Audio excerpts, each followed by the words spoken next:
स्वामी विवेकानंद, जिनका पहले नाम नरेंद्रनाथ दत्त था, सारे भारत का भ्रमण कर रहे थे। कुछ दिनों से भोजन भी नहीं खाया था, प्यास लगी हुई थी, चक्कर आए, घने जंगल में से गुजर रहे थे और गिर गए। चक्कर आ गया, किंतु मन में एक अवसाद जो आया वो ज्यादा भयानक था। कहने लगे, प्रभु मुझे उठा ले अब इस दुनिया से, अधिक कष्ट नहीं मैं झेल सकता। उसी क्षण अंदर से एक आवाज आई, नरेंद्र तुम कैसे जा सकते हो इस दुनिया से? क्या गुरु के वचन का तुम पालन नहीं करोगे? जिन्होंने कहा था इस देश में जब तक आंसू हैं, जब तक वेदना है, जब तक यंत्रणा है, तुम्हारा कर्तव्य उस यंत्रणा को दूर करने का होगा। वो उठे और चल दिए। मुख्य प्रश्न ये है, यह आवाज किसकी थी? गुरु की तो नहीं थी, स्वयं विवेकानंद की थी, अंतःकरण की थी, अंदर की आवाज थी जो हम सब में है। हम किसी भी नेगेटिव विचार को पॉजिटिव बदल सकते हैं, अपने आप को बदल करके नहीं, अपने विचारों को बदल करके, और उससे परिवर्तन आएगा। समय समय पर हमें अपने आप को अच्छे विचार देने चाहिए। इसका मनोवैज्ञानिक विश्लेषण करते हुए कहते हैं कि ऑटो सजेशन, अपने आप को सुझाव देना, राय देना, निश्चित रूप से एक इंसान को बदलने का सबसे अच्छा तरीका है। एक किताब है मैक्सवेल मॉल्ट्ज की, साइको साइबरनेटिक्स। वो कहता है जैसे जैसे तुम सुंदर विचार अपने मन को दोगे वैसे तुम बनते चले जाओगे।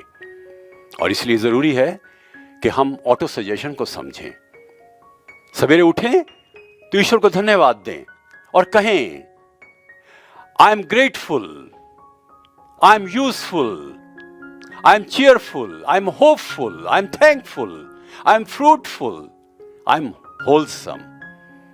मैं आभार व्यक्त करता हूं ईश्वर के प्रति, धन्यवाद देता हूं सबको। मैं पूर्ण हूं, मैं प्रसन्न हूं, मैं हर समय पर आशा से पूरी तरह से परिपूर्ण हूं।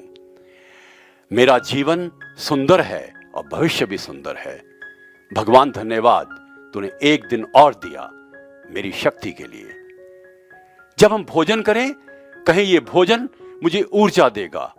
जब हम जल पिएं, ये कहें ये जल मुझे शुद्ध करेगा, मुझे रोग मुक्त करेगा।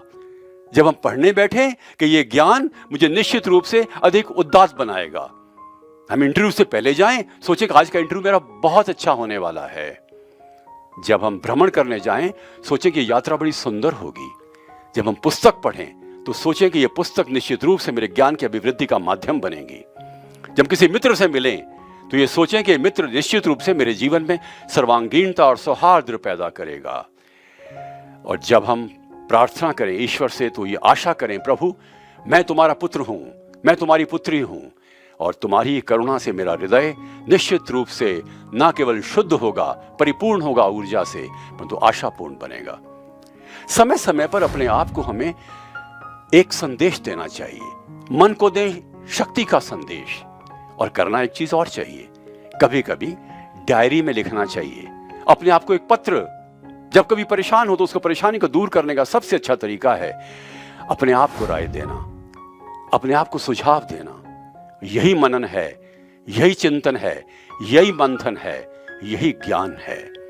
हम अपने आप से बात करना सीखें, सुने मन की बात, जहन की बात, आत्मा की बात, और निश्चित रूप से यह शक्ति हमें परिपूर्ण करेगी, आगे बढ़ने के लिए ऊर्जावान बनाएगी। यह है सिद्धांत ऑटो सजेशन का, सेल्फ टॉक का, जिस पर बहुत सी पुस्तकें आने लगी हैं। कभी कभी मनन करें इन पुस्तकों के बारे में भी। धन्यवाद।